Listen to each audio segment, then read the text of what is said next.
કે અહીંયા દીકરા અને દીકરીઓ બેઠીને એવી એક નાનકડી તોફાની ચોથું ભણતી એક દીકરી હોય, અને એ દીકરી ખૂબ તોફાની હોય.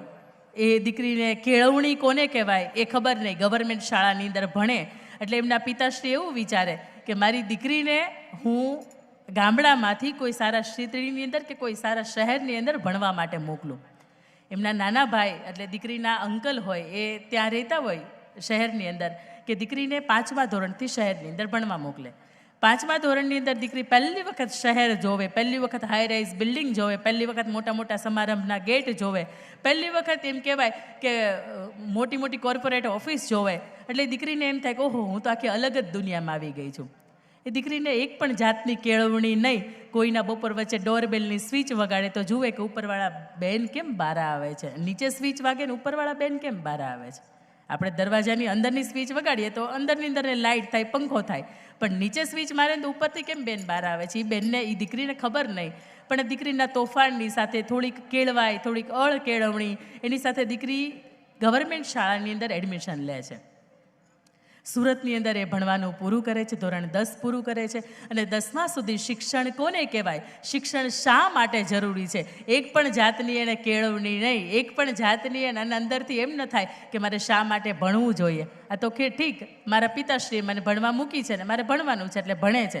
ધોરણ 10ની અંદર ગવર્મેન્ટ શાળા એટલે પહેલી પરીક્ષા, એક પણ વિષયની અંદર વાંચવાનું, લખવાનું, ટ્યુશન, શાળાએ તે થોડી ઘરની જવાબદારીઓ સંભાળવાની, રોજના 20-25 રૂપિયાનું દોરા ધાગાનું ટિકિટ ભરતનું કામકાજ કરવાનું. અને એથી વિશેષ કે એ જેના ઘરે રહેતી હતી એમના ઘરે એના નાના નાના દીકરાઓ હતા, એને સાચવવાના. અને એ દીકરી ક્યારેક શાળાએ જઈ શકે, ન જઈ શકે. અને આવી હાલતની અંદર ધોરણ 10ની પહેલી પરીક્ષા આવે છે. પહેલી પરીક્ષા એટલે ધોરણ ગણિતની અંદર, વિજ્ઞાનની અંદર, ઇંગ્લિશની અંદર ખૂબ વીક. અને ગણિતની અંદર 50માંથી 0, 100માંથી 0, 70માંથી 0. એમ કહેવાય કે ગણિતની અંદર એ ઘણી મહેનત કરે પણ ક્યાંક એને યાદ ન રહે, ક્યાંક એને ગવર્મેન્ટની શાળામાંથી એવું શિક્ષણ નહોતું પ્રાપ્ત થયું કે જેના લીધે આ ટકાવારીની સાથે આ દીકરી નાપાસ થતી હતી. એક વખત એના પિતાશ્રીએ કહ્યું કે બેટા, મારે દીકરો હોય તોય તું છે અને દીકરી હોય તોય તું છે. બેટા, ભણે નહીં તો મારી ના નથી, પણ કદાચ ભવિષ્યમાં એવું સાસરું મળે, એવો પાર્ટનર મળે કે તારી સામે એ પણ અભણ હોય તો દુનિયાની અંદર ચાલવું બેટા ખૂબ અઘરું પડે. એટલે માત્ર ટકાવારી પાસ થાય ને એટલી તો તારે ભણવું પડશે. પછી એ દીકરીને બધા જ એવું કે તું નાપાસ થાય, તું ફેલ થાઈશ, પણ એ દીકરીને અંદરથી એ પિતાશ્રીની વાત લાગી જાય છે કે નહીં, કોઈ પણ સંજોગોની અંદર હું ટકાવારી પાસ થાઉં એટલી તો હું લાવીશ જ તે. દીકરી રાતે સ્ટ્રીટ લાઇટની અંદર વાંચે છે, રાત્રે પોતે બાથરૂમની લાઇટ ચાલુ કરે એની અંદર વાંચે છે કે કોઈ વ્યક્તિ ડિસ્ટર્બ ન થાય. અને ખૂબ સામાન્ય પરિવારમાંથી આ જીવતી દીકરી ધોરણ 10ની પરીક્ષા આપે છે અને આખરે 55.54% સાથે પાસ થાય છે. કદાચ દુનિયાની માટે 55% હશે, પણ એ દીકરી માટે 95% આવ્યા હોય એવો ક્યાંક અનુભવ હતો. એ પછી એ પિતાશ્રીને એવું થાય છે કે આ દીકરીને મેં ખોટી બહારના શહેરની અંદર મૂકી છે, હવે એ ડાઈ થઈ ગઈ છે, સમજણી થઈ ગઈ છે, થોડીક જવાબદાર થઈ ગઈ છે, અને ભણવું શા માટે જોઈએ એ પણ એની થોડીક જવાબદારીની ભાન થઈ છે. તો હું એમ કરું કે એની મારી પાસે લઈ લઉં. દીકરીના પિતાશ્રી ધોરણ 11ની અંદર એડમિશન લેવાનું વિચારે છે. દીકરીના પિતાશ્રીએ BSc અધૂરું છોડેલું પરિવારની જવાબદારીના લીધે, કે જેના લીધે એના પિતાશ્રીને એમ કે મારી દીકરી સાયન્સ કરે. મારો વિચાર હતો કે ડૉક્ટર બને, પણ એ દીકરી માત્ર 55% લાવેલી, સાયન્સની અંદર તો 0 આવે. એટલે કોઈ પણ સંજોગોની અંદર દીકરી ડૉક્ટર બની શકે એવી ક્યાંક એ લાયકાત નહોતી ધરાવતી. એથી વિશેષ કે ધોરણ 11ની અંદર જ્યાં કોમર્સની અંદર એડમિશન લેવાનું નક્કી કર્યું ત્યારે શાળા કે પરિવાર એવું કહે છે કે માત્ર 65% હોય અથવા તો એનાથી વધારે હોય એવા જ વિદ્યાર્થીઓને અમે તેજસ્વી બાળકોને એડમિશન અહીંયા આપીએ છીએ. ઓછા ટકાવારી આવ્યા હોય એને અમે એડમિશન આપતા નથી. એટલે કે ઘણી લાગવગ કરી, તેમ છતાંય તે એડમિશન ન આપ્યું ને કહ્યું કે તમારી દીકરી છે એ પિત્તળ છે. સોનું હોય તો કોઈના અંગનું આભૂષણ બની શકાય, પણ તું પિત્તળ હોય ને તો એને ખાલી બેડા જ બનવું પડે, એના ઘરના વાસણ જ બનવું પડે. આ વાત ક્યાંક એ દીકરીને સ્પર્શી જાય છે. ધોરણ 11ની અંદર બીજી સંસ્થાની અંદર 11મું અને 12મું ધોરણ પૂર્ણ કરે છે અને એ પછી 12મા પછી જે ફરીથી પહેલી સંસ્થાની અંદર એને ભણવું હતું એ સંસ્થાની અંદર એડમિશન લે છે. એટલે 1 થી 12 ગુજરાતી મીડિયમ અને ડાયરેક્ટ કોલેજ એટલે ઇંગ્લિશ મીડિયમ ફરીથી ક્યાંક જજુમે છે, 12મા ધોરણની અંદર 70% સાથે એ પાસ થાય છે. એટલે બીબીએની અંદર એડમિશન લે છે અને બીબીએની અંદર એડમિશન લીધા પછી ઇંગ્લિશની સાથે થોડીક લડે છે, જજુમે છે, પણ તું જીતે છે. ધોરણ એમ કહેવાય કે FY, SY ને TY પૂર્ણ કર્યા પછી એ કોલેજની અંદર 4th રેન્ક પ્રાપ્ત કરે છે, MBA કરે છે અને MBAની અંદર પણ કોલેજ 2nd આવે છે. એ પછી લગ્ન થાય છે.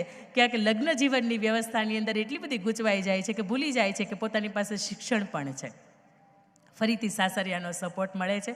એ દીકરી 11મું ને 12મું ધોરણ ભણાવે છે 4 વર્ષ. એ પછી અકાઉન્ટિંગ, એ MBA ફાઇનાન્સ હતું એટલે અકાઉન્ટિંગનું એ કાર્ય કરે છે. પણ ક્યાંક એના પપ્પાના મનની અંદર એ સ્વપ્ન રહી ગયેલું કે મારી દીકરી ડૉક્ટર બને તો.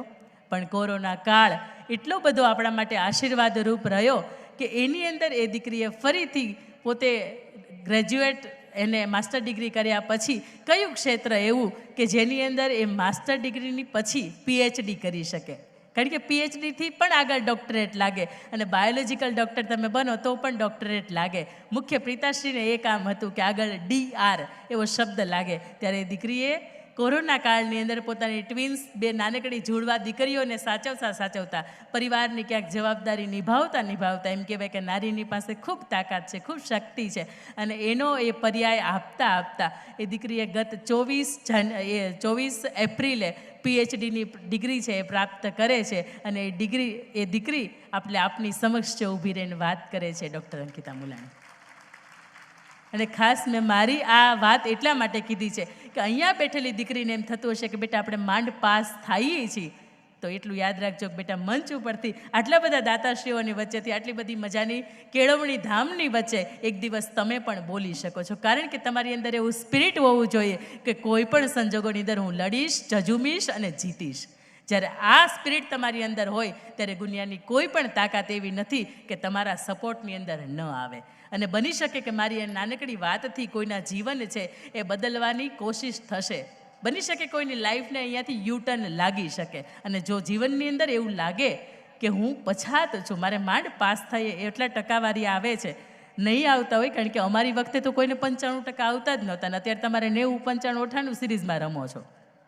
બોર્ડની અંદર રીતે અમારે કોલેજની અંદર કે સ્કૂલની અંદર પ્રથમ હોય ને તો એને માંડ બિચારાને 80-85% આવ્યા હોય. પણ અત્યારે ભગવાનની શિક્ષકોની મહેરબાની સારી છે કે તમને ટકાવારી સારી આપે છે. પણ એમ છતાંય કેવું છે કે કોઈને એવું લાગતું હોય કે આપણે નહીં કરી શકીએ, આ વિષયની અંદર પાસ નહીં થવાય, તો બેટા માત્ર પાસ થાવ ને એટલી મહેનત કરજો, પણ એટલી મહેનત કરજો કે નાપાસ ન થાવ. કારણ કે મા બાપે બહુ મહેનત કરી હોય ત્યારે તમારી ફીસ ભરી હોય અને એ ફીને જ્યારે 1 વર્ષના અંતે આપણે વાળીએ નહીં ત્યારે મા બાપ આપણને કંઈ કહેતા નથી, પણ એની ફીઝની ઉપર એનો રાત દિવસ એને જે મહેનત કરી છે એની ઉપર ક્યાંક આપણે પાણી ફેરવી દઈએ છીએ, એવી હાલતમાં આપણે મૂકી દઈએ છીએ. અહીંયા સમાજની ઉપસ્થિતિ છે ત્યારે મારે કહેવું છે કે કોઈ પણ વ્યક્તિની સાથે આપણો સંબંધ તૂટી જાય અને તેમ છતાંય તે આપણી અને એ વ્યક્તિની અંગત વાતો સચવાય, એને આપણી અંદર રહેલી ખાનદાની કહેવાય. કોઈ વ્યક્તિને આપણે બદલો લઈ શકવાની તાકાત ધરાવતા હોય તેમ છતાંય આપણે એને માફ કરી દઈએ તો એ વ્યક્તિને આપણી સામે આપણી અંદર રહેલી એને ખમીરી કહેવાય. અને એનાથી વિશેષ કે સત્યના પક્ષે તમે ન્યાય આપો. એક બાજુ તમારું કોઈ પારકું ઊભું હોય ને એક બાજુ તમારું કોઈ પોતાનું ઊભું હોય, અને એનામાં સાચું કોણ છે ને ખોટું કોણ છે તમે સત્યપ્રિય બનો તો એને તમારી અંદર રહેલી ખુમારી કહેવાય.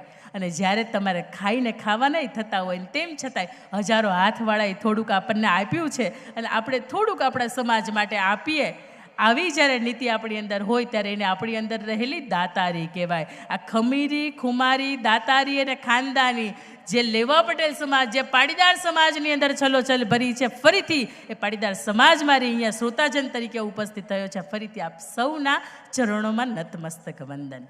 અને વંદનની વાત આવે છે ત્યારે આ મંચ ઉપરથી 7 વ્યક્તિને આજે એકનો ઉમેરો થાય છે મારી ભાષામાં કે 7 વ્યક્તિને વિશેષ વંદન કરવા છે. પહેલાં વંદન હું હંમેશા વ્હાઇટ મિલિટરી ફોજ એવા શબ્દ વાપરું છું કે આપણા પૂજ્ય વડીલો, એમાં બા પણ આવે ને દાદા પણ આવે કે જેમના થકી આપણા સંસ્કારનું સિંચન થયું છે. એ ન હોત, એની કેળવણી આપણને ન હોત તો ક્યાંક આપણી અંદર પણ એ જુસ્સો એ ન આવત કે જેના લીધે આપણે ગર્વભેર સમાજની વચ્ચે ઊભા રહી શક્યા હોત. બીજા વંદન એ દરેક પિતાશ્રીને કે જેણે કાળી મજૂરી કરી છે, ઠંડુ ટિફિન પણ ખાધું છે કારણ કે પોતાનો પરિવાર ગરમા ગરમ જમી શકે, એના પછી ત્રીજા વંદન એ દરેક માતાને કે જેણે સવારમાં 5 વાગે ઉઠીને દરવાજો ખોલે ત્યારથી લઈને સાંજે 8 કે 10 કે 12 વાગે દરવાજો બંધ કરે ત્યાં સુધીમાં પોતાનું સંપૂર્ણ જીવન છે પોતાના બાળકો માટે, પોતાના પરિવાર માટે અને પોતાના વૃદ્ધ મા બાપની સેવામાં સમર્પિત કર્યું છે. એના પછીના વંદન આજના યુવાધનને કે બેટા એક પણ આપણે એવું કામ નથી કર્યું કે આપણા મા બાપને લાંછન લાગે. આપણું આજ યુવાધન, આપણી જે યુવાની છે એને ખૂબ સરસ મજાની આપણે જીવી રહ્યા છીએ. આજના યુવાધનને વંદન. એના પછીના વંદન દાતાશ્રીઓને વંદન. એમ કહેવાય કે દાતા છે ને એ 2 રીતના હોય. એક દાતાશ્રી એવા હોય કે નામ લખાવીને ભાગી જાય, વર્ષ ગોતીએ તો એ મળે નહીં. અને બીજા દાતાશ્રી એવા હોય કે તારો કે તેજસ ચંદ્ર છીપે નહીં, સૂરજ છીપે નહીં, બાદલ છાયો, રણે ચડ્યો રજપૂત છીપે નહીં, દાતા છીપે નહીં, માંગન આયો. દાતાને ખબર પડી જાય કે આ સમાજને, આ સંસ્થાને, આ પરિવારને, આ જગ્યાને ક્યાંક મારી જરૂર છે અને મારે હજારો હાથવાળાએ મને આપ્યું છે તો મારે આપવું પડે. એવા દાતાશ્રીઓ છે એમને પણ નતમસ્તક વંદન. અને એના પછીના વંદન આયોજક સમિતિને. કેટલા સમયથી કદાચ બેન કેન્યાથી ને ભાઈ કેન્યાથી તો હમણાં આવ્યા હશે, પણ અહીંયા જે આયોજન સમિતિ તમારી હશે, જે કાર્યકરો કામ કરી રહ્યા છે, એ દરેક વ્યક્તિ કદાચ છેલ્લા 1-2 મહિનાથી રાત દિવસ સૂતા પણ નહીં હોય અને અહીંયા કામ કરી રહ્યા છે. તેમ છતાં આયોજનની અંદર વિઘ્ન નાખવાવાળા ઘણા એવું કહેતા હોય કે આજ પહેલું ઝુમર ત્યાં ને એ ફિટ કર્યું હોત ને તો સારું હતું. ઘણા હોય આવું કહેતા હોય, પણ માતાઓ બહેનો અહીંયા બેઠા હશે ને ખબર હશે કે જ્યારે આપણે દૂધ દોઈએ, આપણે ભેંસને કે ગાયને આપણે આંચળ આપણે પકડીને દૂધ દોઈએ, કદાચ દીકરીઓને આ બાબતનો અનુભવ નહીં હોય, પણ માતાઓ બહેનો જ્યારે દૂધ દોવે ત્યારે એની અંદર ઈતળી નામની એક નાની જીવાત હોય. દોવાની શરૂઆત થાય ને ત્યારે ઈતળી નીચે ન આવે, દૂધ આવતું હોય ને એ બાજુ ન આવે, એ ઉપર જતી રહે. કેમ ભાઈ? એ દૂધ પીવે તો કંઈ વાંધો, પણ અમુકના જન્મ હોય ને એ જ લોહી પીવા માટે થયા હોય. એટલે આયોજક સમિતિને કદાચ કોઈ કટાક્ષ કરે કે કોઈ એમ કે પાછળનું બોર્ડ નીકળી ગયું હતું, પણ 2 હાથ જોડીને આયોજક સમિતિને વંદન કે 3 દિવસનો આટલો સરસ મજાનો આટલા મેનેજમેન્ટથી કામ કરે છે ને, એ રાત દિવસ ઊંઘી નથી શકતા.